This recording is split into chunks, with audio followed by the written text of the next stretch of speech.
लातूर जिल्हा परिषद आणि पंचायत समित्यांच्या निवडणुकीच्या प्रचाराचा आज शेवटचा दिवस आहे। आता मी जळकोट तालुक्यातल्या महाड इपरगा जिल्हा परिषद गटामध्ये आहे। माझ्यासोबत भारतीय जनता पार्टीच्या उमेदवार रोहिणीताई केंद्रे आहेत। ताई, मला सांगा, आज प्रचाराचा शेवटचा दिवस आहे। तुम्ही या 8 दिवसामध्ये प्रत्येक गावात गावभेटी घेतलात। कसा जनतेमधून प्रतिसाद मिळतोय तुम्हाला? मला अतिशय चांगल्या प्रकारे प्रत्येकाने प्रतिसाद दिलाय। भारतीय जनता पार्टीने ज्याप्रमाणे मला तिकीट दिले त्याप्रमाणे सर्वांची इच्छा सुद्धा आहे की भारतीय जनता पार्टी ही पुढे आली पाहिजे आणि या पक्षाला पुढे न्यायचं काम ही जनताच करणार आहे। एवढा मोठा अनुभव मला या 15 दिवसात आलेला आहे। काय मुद्दे घेऊन तुम्ही जनतेसमोर जात आहे?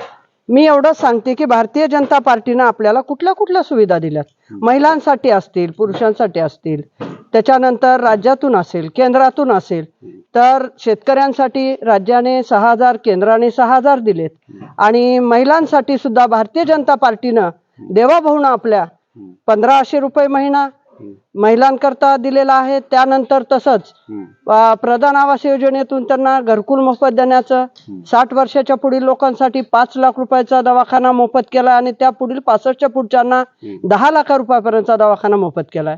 महिलांसाठी, मुलींसाठी शिक्षण मोफत केले, राशन आपल्याला मोफत मिळते। ह्या सगळ्या सुविधा मी त्यांना देऊन एवढ्याकून त्यांचा माझा प्रतिसाद मिळवून घेतला। जनतेने जर तुम्हाला आशीर्वाद दिले तर पहिल्यांदा तुम्ही कोणते कोणते काम करणार आहेत?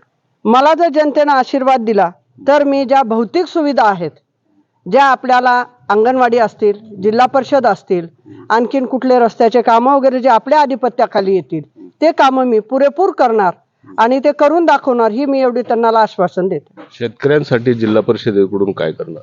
शेतकऱ्यांसाठी म्हणाल तर त्यांना ज्या सुविधा आहेत, आता आपल्याला लाईट बिल माफ केले शासनाने अगोदरच, तर त्यांना आणखीन कुठल्या अडचणी येत असतील त्यांनी मांडाव्यात, त्या आम्ही पूर्ण करण्याचं आश्वासन देतो। किती विजयाचा आत्मविश्वास आहे तुम्हाला? मला तर म्हणजे 90 ते 100% माझा विश्वास आहे, ही मला जाणीव आहे। पण जनता सुद्धा आता त्यांचा कौल, पण त्याप्रमाणे मी ज्याप्रमाणे फिरले सगळीकडे, यावरून वाटतंय की 100% मी विजयी होणार। मला सांगा की ही निवडणूक घरातल्या घरात होते, या निवडणुकीत तुम्हाला आव्हान वाटतंय का? बिलकुल आव्हान म्हणून म्हणत नाही मी।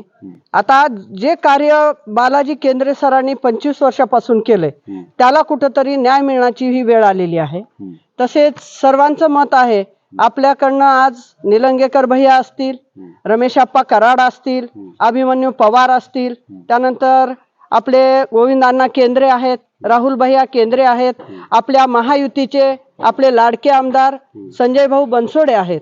या सर्वांच्या आशीर्वादाने आणि त्यांच्या कृपेने आणि त्यांच्या सहकार्याने, त्यांच्या पाठिंब्याने ही निवडणूक होत आहे आणि त्या सर्वांचे आशीर्वाद असताना मला वाटतंय हे आव्हान नसून हा माझा विजय आहे। हे सर्व माझ्या पाठीशी असताना मला कसल्याच प्रकारची भीती नाही किंवा मी 100% येणार, ही माझ्या आश्वासन आहे आणि जनतेकडून सुद्धा मला तसं आश्वासन दिलं गेलं।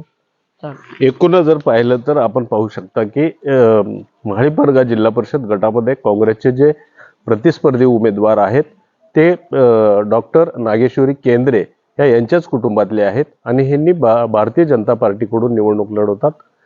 तर एकूणच राज्य सरकारच्या योजना आणि केंद्र सरकारच्या सामान्य नागरिकांसाठी योजना आणि त्यांच्या पाठीमागे असलेले संजय बनसोडे यांचा विकास, या सगळ्यावर त्यांचा दृढ विश्वास आहे आणि यावरच विश्वास ठेवून लोक यांना निवडून देतील असा त्यांनी विश्वास आपल्या सोबत बोलताना व्यक्त केला आहे। Rajendra Dhulshette, RRD news Marathi, Lali, Jalkot, Latur.